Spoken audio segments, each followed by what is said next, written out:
If you can't remember the last time you truly felt at peace, you might be going through a breakdown without even realizing it. We often picture a mental breakdown as something dramatic, crying in the middle of the street, screaming into the void, shaving your head at 2 a.m. But in reality, it's quieter than that. A breakdown often begins with a sigh you swallow, a morning when your eyes open, but your heart doesn't want to follow. A notification pops up, and you just don't have the energy to care. Today, we'll gently explore 8 subtle signs your mind might be more exhausted than you think. Not to make you worry, but to help you realize you're not lost. You might just need a map and someone to walk beside you. 1. You sleep too much or too little. You ever wake up from a 12-hour sleep and still feel like a sleep-deprived raccoon that lost custody of its dreams? Or maybe your sleep schedule is so messed up, you're basically living in another time zone, but your bed is 5 feet from your desk. Insomnia hits at 3 a.m., and suddenly your ceiling becomes the most emotionally supportive thing in your life.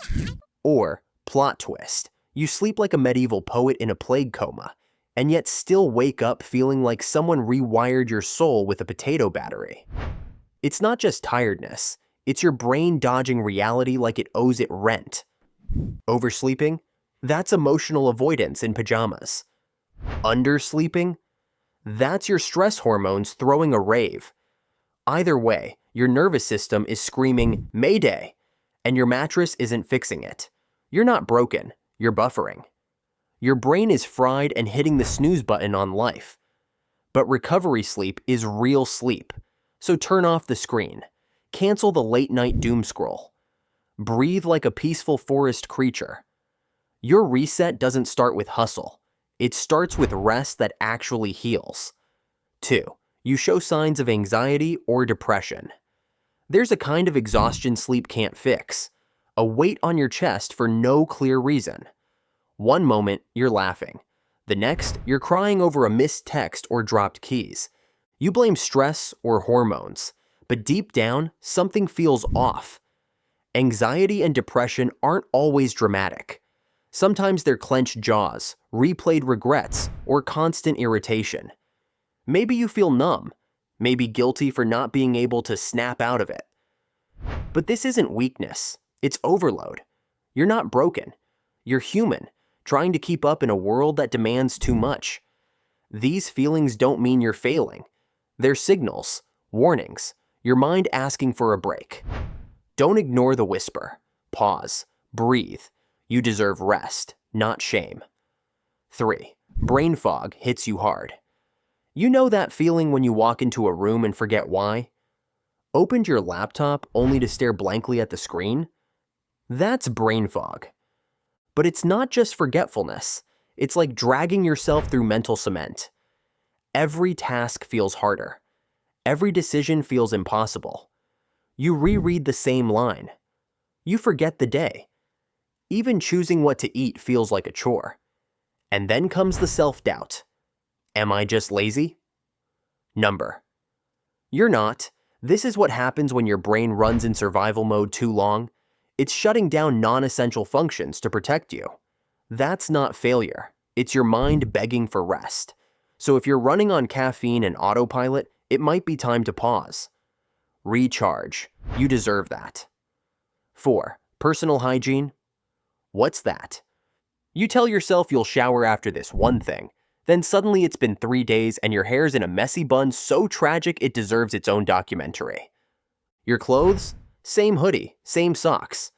Not because you don't care, but because caring feels like lifting a mountain. Hygiene slips quietly. No dramatic moment, just one skipped step at a time.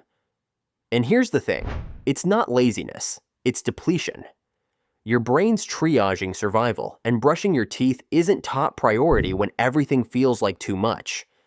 But those little routines, they're not shallow, they're signals. They whisper, I'm still here. So if you've been avoiding the mirror, start small. Wash your face, change your shirt. Let that be your first win of the day. Not because you have to be perfect, but because you're still worth showing up for. 5. You withdraw from people. You don't mean to disappear, you just fade out. One unread message turns into 10. 1. Sorry, I'm just tired becomes your auto-reply for everything. Suddenly, the thought of replying to a text feels like running a marathon with no legs. And even the people you love start to feel far. Not because you don't care, but because connection feels overwhelming. Vulnerability feels exhausting. You tell yourself, I don't want to burden anyone. But isolation, that's the real thief. It quietly amplifies every negative thought, makes you forget how good it feels to be seen. So start tiny, send a meme, react to a story, text thinking of you, even if you don't know what else to say. You don't need a deep conversation. You just need a thread, a crack in the wall.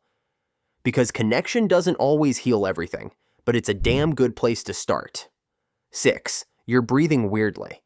Ever catch yourself holding your breath, like your body forgot how to just inhale?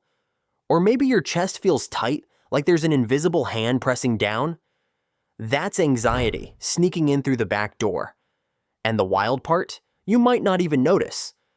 Your breath gets shallow, fast, uneven. Like your body's bracing for danger that isn't even there. But breathing is the hack. Deep, slow breaths tell your nervous system, we're okay now. So pause, breathe in, hold, exhale. Again, it's not magic, but it is medicine, quiet, free, and always within reach. 7. You're in physical pain, headaches, stomach aches, back tension that feels like you're carrying invisible bricks. No injury, no virus, just your body screaming what your mouth won't say. Because stress isn't just emotional, it's physical. Your nervous system doesn't separate bad boss from chased by bear. It goes survival mode either way. So when the pain keeps coming back, ask, what emotion am I swallowing? What stress have I buried so deep it's surfacing as symptoms? Yes, rule out the medical. But don't ignore the emotional. Your body isn't betraying you. It's begging you to listen. 8. Your appetite's all over the place. One day, you're devouring snacks like you haven't eaten in years. The next, food feels pointless. Just another task, another thing to forget. That's your stress hormones, cortisol and adrenaline, hijacking your hunger cues. When life feels chaotic, eating becomes emotional armor. Comfort, control, or something to skip entirely. And no, you're not just being dramatic. You're dysregulated, but food can ground you again. Something warm, something simple. Cook with your hands, taste with intention. Breathe while you chew, not to be perfect, just present. Because sometimes healing starts with one bite that says, I'm still here. So if you saw yourself in any of these signs, pause, breathe. You're not crazy, you're not weak, you're just at capacity. And your mind is asking for something it hasn't had in a long time, space to feel. People think because I talk about mental health, I must have it together. Truth is, I've written scripts with tears in my eyes. I've recorded voiceovers between anxiety attacks. Sometimes, the advice I give you, I still can't follow myself. This video wasn't researched from a distance. It came from journals I never meant to share. So if any of it hit you, don't scroll past. Comment. I'll listen. And if you think this might help someone else, share it. Quietly. Gently. Because behind every I'm fine is someone who needs this more than they'll admit.